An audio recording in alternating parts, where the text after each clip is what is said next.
We're good. Okay. I'm telling you, it's technology. Yeah. I'm glad I'm not in this marriage shoes. Okay. Well, I like the way that it's transferable not only from your class, but for QLCs, and they feel some sense of ownership, scholarship with it, which is I think is something that they don't necessarily feel in many of their classes. That success factor. Usually this time of year, kids will say, "Oh, well, we've really done a lot this year," because those notebooks start getting thick, or they have to go to another one, because that one's full, and so. Yeah, we have done a lot this year. They're very impactful. The one thing I thought about when I did them when I taught English, I had a table of contents at the beginning. I don't know if you had that in yours, just a way for them to track where they're going. We do. It has not. I have not done it with Fidelity. Okay, the table of contents. Fair enough. That's It's just easy because I know with attendance and trying to get work done. But I do take pictures of them and I upload them to my website so that they can go back and see what they've missed and things when they miss. So. Well, I think you're doing a great job using that as a lever.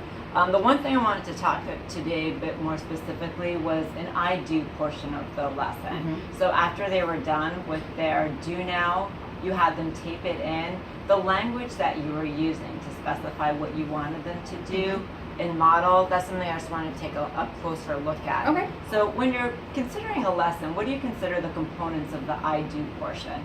So just a model. So I will either work a sample problem or outline vocabulary and proper usage of that. Give an example or show an example, like with a demo that I do, or maybe a video, something, some kind of piece to that, notes, something. Great. So how do we align what you just said, which is all right on, with meeting an objective? How do the two of those go together? With meeting an objective? Yeah, so you have your daily objective, which you want your scholars to do. And then we go into that do now. How do you overlap the two of them together? So I'm not sure. How do you make sure that do now supports meeting your objective? Or I'm sorry, the I do supports meeting the objective. Gotcha. The I do. So, I make sure that they, in that portion, I try to make sure that they have the tools that they'll need to master whatever we're talking about that day. That's great. So we're talking about having skills in order to reach mastery of that objective. And as you mentioned, it's a matter of modeling, giving them a sample so they get there. So let's take a look at I have your objective focus right up here. So you said by the end of the lesson, students will describe the formation of ionic bonds and the structure of ionic compounds, demonstrating mastery by a score of 80% on an exit ticket. So knowing that this is what your objective is for the lesson, let's think about the work that they did in their interactive notebook. When I saw that one, this is the sheet that I think they were working on, this ionic bonding sheet when I was there. Okay, great. So let's consider the language you would want that to use to help them to meet this objective while they're doing that work. Okay. So what would that look like? What would you think? So, if we're looking at formation of ionic bonds and structure of ionic compounds. So this portion of the lesson is about this piece. Okay. And then the portion, of course, we had some disruptions and we didn't get to this piece of the lesson. Okay. So we actually, that was in the modeling piece that I do, you do, we do sheet that they also had. So that is this piece. So it's two separate pieces. So this is about formation of ionic bonds. So, we wanted to talk about, in order for ionic bonds to form, you have to form ions first. And this refers to how actually ions are formed, what charges they'll hold, and it's really reviewed from things that we did earlier in the year. Okay. But when I taught this lesson last week, they had let some of this, we had let some of this slip, and so it was too much of a jump to get to ionic bonding. So I decided to go back and do this. Was it a matter of the vocabulary or the concept? Or both? I think some of each. But I really think that it was the practice of, I lose this many electrons and this is my charge, and those sorts of things, like the actual working the problem part. Okay. That makes sense, because I scripted out something that you could have said, but knowing that you only got to this portion of it, I don't know how relevant that would be. Okay. So focusing on formation of ionic bonds, you broke it down first. You said first they form ions first and then form bonds. Right. So that definitely would go back to what your objective would be, but it's just a smaller portion of it. Right. Okay, great. So let's take a look at what the lesson was. Sure.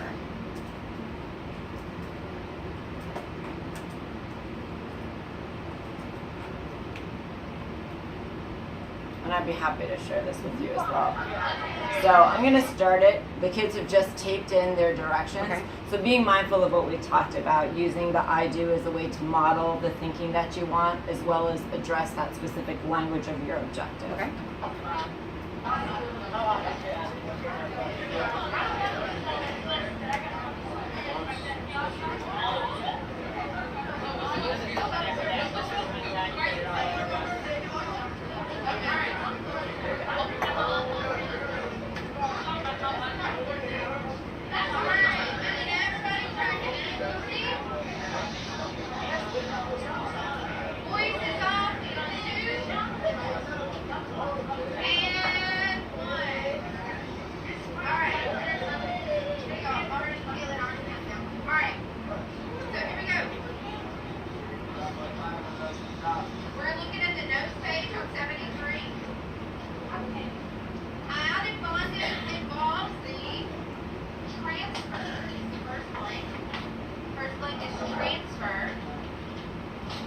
Transfer of valence electrons. Now, this is review. This is in our notes from before. An ionic bond involves the transfer of valence electrons.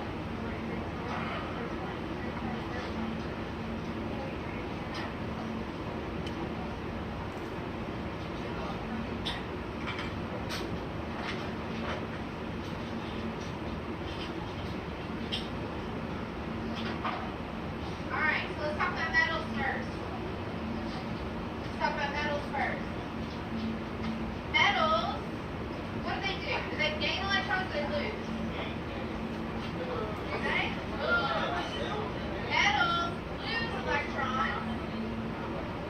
Metals lose electrons. And what kind of metals? Oh wait. But what Okay, so thinking about what we talked about with the I do, using language specific to the objective and modeling what you wanted them to think, what do you think the difference is in what we just talked about in the video? So, I mean, there's nothing in there that really relates to formation of ionic bonds or that relates to the objective at all. Okay, I agree with you. So that's kind of the gap that we're looking at. When you're giving I do directions, let's make sure that it's not only related to the objective, but it's using terms to help them meet that objective. Okay, great. So if we're going to move down here a little bit, let's talk about what an action step would be. Knowing that we're going to be focusing on those I do directions, the what that we're going to focus on, I put it in here for you. Okay. Script the I do based on the demands of the objective. How does that language resonate as something that would help make the lesson more successful? So, I mean, first of all, if this is really what I want to teach, I probably should change my objective, right? So, like, back it up. But if we want to teach this objective, just like what I said before, in order to form ionic bonds, we have to first form ions and then go into some of the vocabulary around that. Okay, so when we're thinking about that I do, we're connecting it to a specific part of the objective as well as focusing on that vocabulary. So let's break down what those three things might look like. Okay. So the first one would be you're going to identify key learning goals from the objective. Okay. So if you could just write under 1, 2, and 3, then we'll have a reference for moving ahead. So Okay. the first one is here, identify key learning goals from the objective.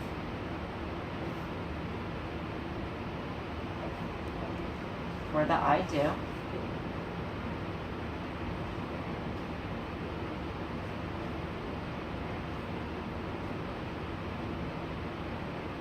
Great. The second one is script specific language.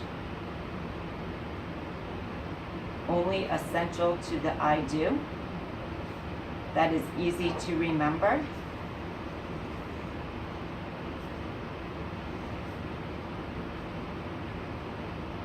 And lastly, identify any points of confusion. So you had quite the varied ability in that class. Yes. So identifying where some misunderstandings might be is that last one. Okay. What are your thoughts on these 3 steps to reach that goal? No, these are, I mean, I like this. I do script language a lot. I did not for this lesson. But I do, go through and write out specifically what I'm going to say a lot. I've gotten a lot better about that this year. Right. I did not do it for this lesson, but that's something that I need to get better about doing all the time. Can you tell the difference then in the Oh, lesson? absolutely. Yeah, talk to me more about that. Well, and a lot of times, it just makes me focus on what words are important, right? And then a lot of times I can create a visual to go along with that. So like a slide with specific directions or an image or something like that that can assist in that. Does that make sense? It does. And the other thing, I think, just consider economy of language. So when I was scripting your lesson, you're doing a lot of that heavy lifting with the talking, but how do you script what you want to say and then have an anticipated response ready so you know what you're listening for in those student responses? That's a different story for another day, but it's part of this whole narrative, I think. Okay, so for the next part of our discussion, let's figure out an upcoming lesson where we could put this into practice. Okay. Is there an upcoming lesson that you're thinking of that would have an I do portion? Please, that would be super. It's hot in here. Downtown school. Mr. Joe said he can't do anything till the 3rd week in April. What? Yeah. I mean, the air in my room works. So I feel like it's the only room in the whole building. Don't tell anybody. That's why we had our academy meeting at our house. I bet you did. Let me find out my sentence folder. Alright.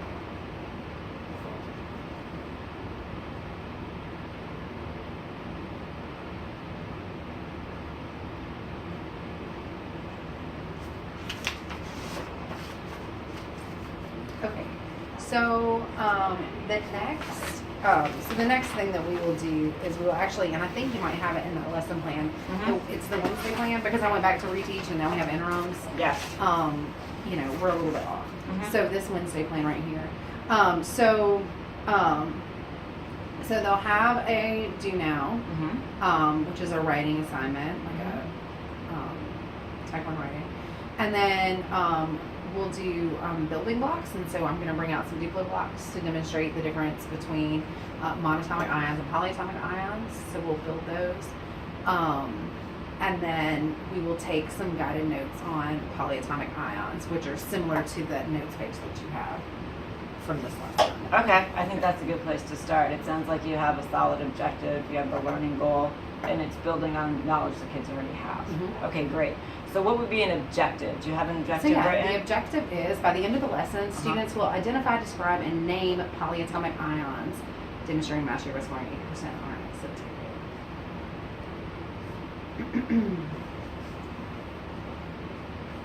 So which part of that objective would you be focused on in your do now? Knowing that for our last discussion, it was applicable to a part of the do now. Right. So for the do now part, like the beginning of the lesson will be about the identifying and describing. Okay. As far as the I do release portion after that, does that I do connect to one part of this objective, or is it a broader approach?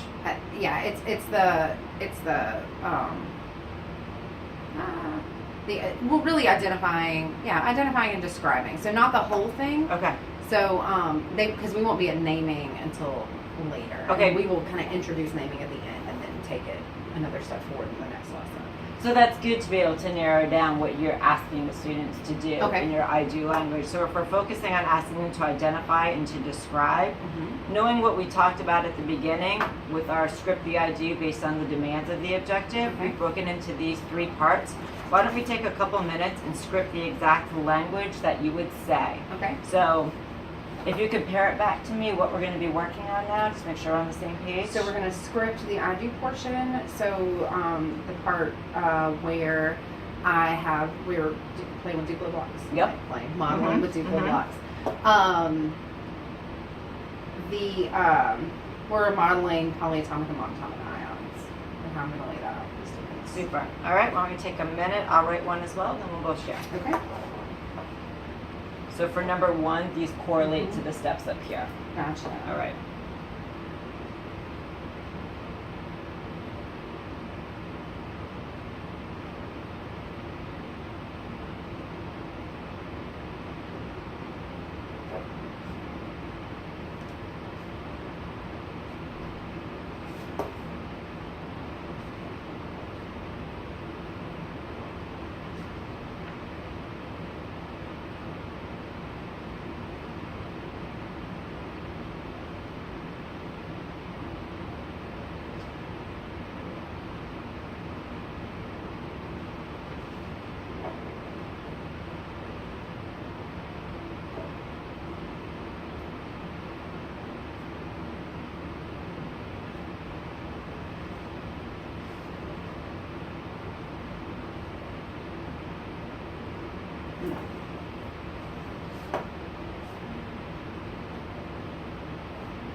Doesn't have to be perfect. Yeah, no, I know. I'm trying to decide if I want to, because I want to, if we're talking about, polyatomic, like I feel like we've talked about those prefixes before, but I feel like I need to back up and review what does the prefix poly mean? What does bi mean? What is, because that's an important part of this language. So that's what I'm thinking about right now. So if we're looking at the second part then, maybe that language that's essential to the idea, maybe you have some support to that. Perhaps it could be a word bank, or it could perhaps turn to page 43 in your notes. But you're right, and then also goes down to number 3, points of possible confusion. They might not understand what poly and mono mean. Right. So identifying that now in your script, that's exactly the point to consider that. And I may consider changing my do now to just, because we have covered those before, to have in that, so that in the do now review, we could go ahead and knock that out and then launch into this. Because that, okay.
Great.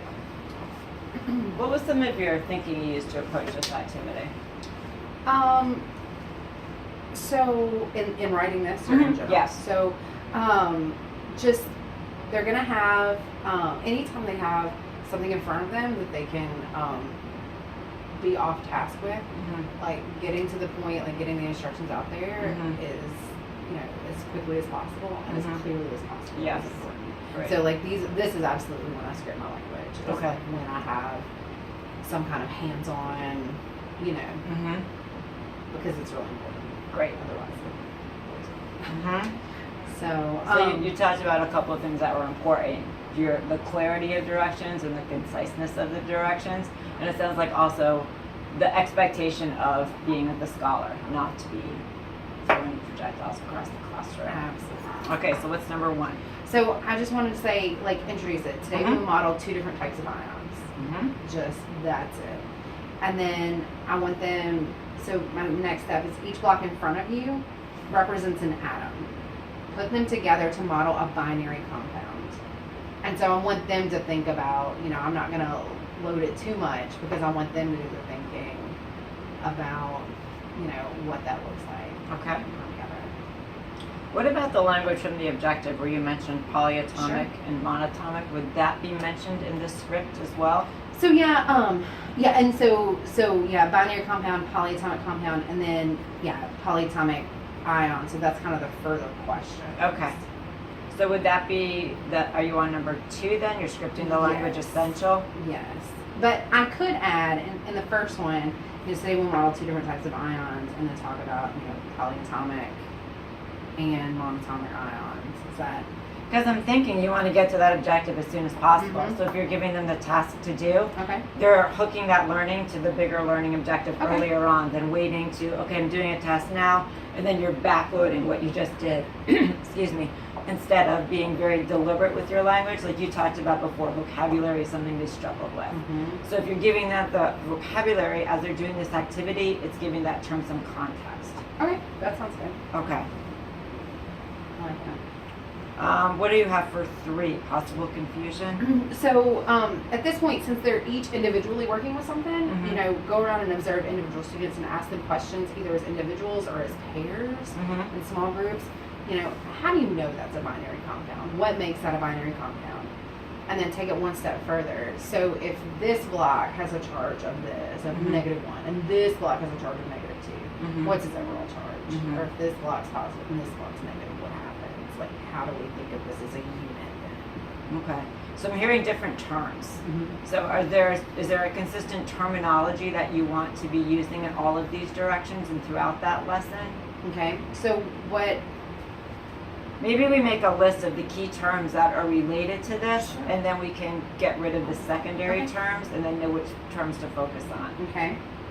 All right. So we're talking about the poly and mono ions. And then you mentioned atoms, binary, compounds. What's most closely related to meeting this objective? Yeah, so we'll talk about monatomic ions, polyatomic ions. You have to talk about atoms in there, but we can I can use, instead of atom, I can use the term ion. Super. That's great, because that's really what we're talking about, charged atoms. That's what's in my head, but that's not what I'm saying. I get what you're saying. What else? Charge is associated with all of this. What else have we used? Compound? Is that connected to one of the other terms? Yeah, but now that you say that, I kind of want to drop that term. Okay. I didn't know if that's Well, it's really So what you just did now is very quickly you were able to, within the framework of trying to use that economy of language and prioritize that vocabulary, really narrow down what you want to say to closer align to that objective. Absolutely. Super. The one thing when you're doing that discussion or however, whether it's in pairs, you're going to have a capture sheet for them? Yes, Are they going to write it's that on down? It's associated with the... So just to push you to consider that the same terminology is on that capture sheet as well. So there's consistency And when they're using that discussion, you even might want to script out what you're listening for them to say. Okay. And here's the 3 terms I need to hear in your discussion. And then they also do a sort activity where they have to sort these into binary and ternary.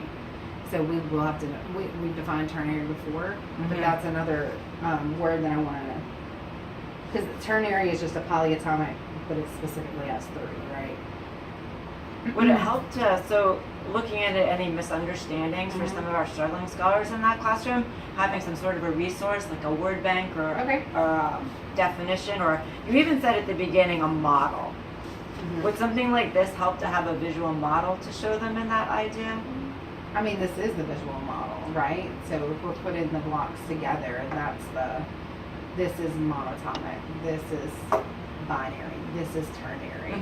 You know, would you show them what one would look like, or you want them to reach that conclusion? I really want them to explore it first. Okay. And then, then I'll go back and recap and say, just to make sure everybody, if I don't feel like I've hit everybody individually, like not small group, then yeah, I'll go back and whole class do that. But I like to do that in the small group. Like if they don't get it or if they haven't talked, because I want them to talk to each other and figure it out. So maybe you script it within this, like, after 3 minutes, here's the question I want you to discuss. And then when you're scripting those questions, you're just very deliberate with that same language. Okay. And I like that capture sheet or that word bank. And so maybe sometimes what I'll do when I'm doing a model is I'll have just a piece of paper that I just tape to the table, right? And it just says, you know, the first one we're going to do is this, the second one we're going to do is this. And it has the vocabulary right there. That's so they can refer to it. You have a lot of tape. I do have a lot of tape. That's all I have. Right? It's tape. I'm out of glue. I've requested more glue. That's all I can try to help you out there. Let me know what you need. I think that's great. Just considering so many different moving parts, being very deliberate with that scripted language. Okay. So we're going to wrap it up, but before we do, let's fast forward to this lesson. Okay. You're doing this lesson plan. You're the teacher directing me. If you can feel free to use your notes. Sure. Be mindful of things we talked about. We're talking about the goals from the objective. You're using essential language that you can remember, and you're addressing any confusion that might arise. All right. So good morning. Today we'll be modeling 2 types of ions. So we're specifically going to talk about polyatomic ions and monatomic ions, but we'll get to a few others. Each block in front of you represents an atom. I want you to put them together to model a binary compound. Hopefully in the do now we'll have gone over what binary, we'll have reviewed what binary means. I am going to change that again. Together, move around. What about a polyatomic compound? What about a ternary compound? And press that forward. And then once you have a binary compound in front of you, you know, what makes that binary? If this, you know, talk about the charges. So if this ion, so if this ion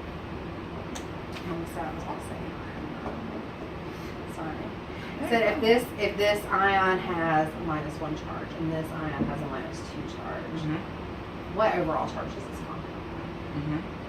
compound?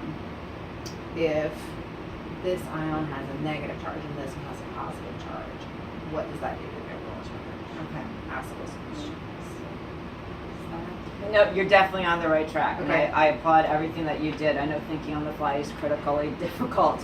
I want you to make a separation between the directions of the task that you're doing in that I do model versus the questions that you would be asking later on. So let's try to do it one more time, focusing only on those 3 things. But there's a couple things that I wanted to use some quick feedback. I heard the word binary a lot. Is that part of an objective in any way, or is it wrapped in? Binary is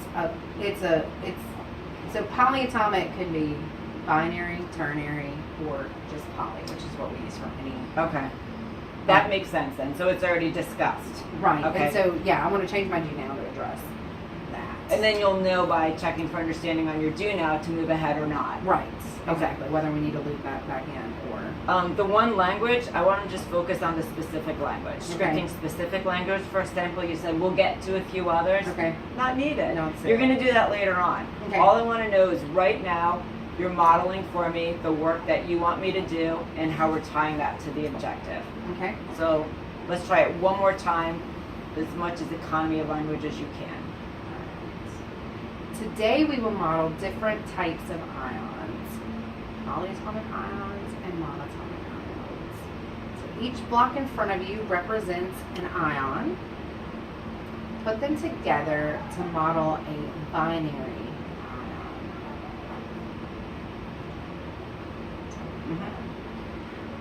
Put them together to model a polyatomic ion.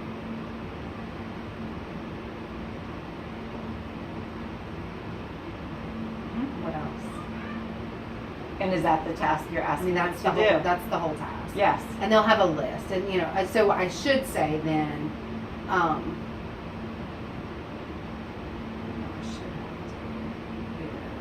have it, like you said, a capture sheet and have them draw what they wrote.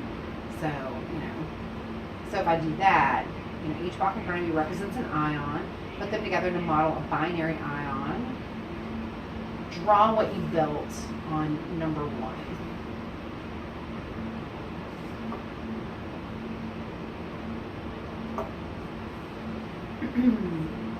I wonder also having them draw and label.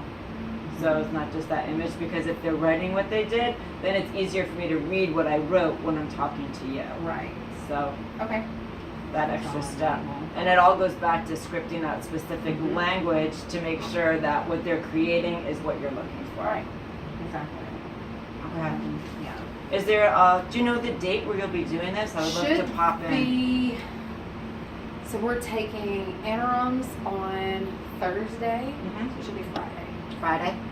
So, And so that'll be 3rd and 5th block Friday. yeah, we have third, right, correct. Mhm. Great, I will definitely pop in. Any questions, Ms. Moore? No, it was good. No, I love working through this. This is good.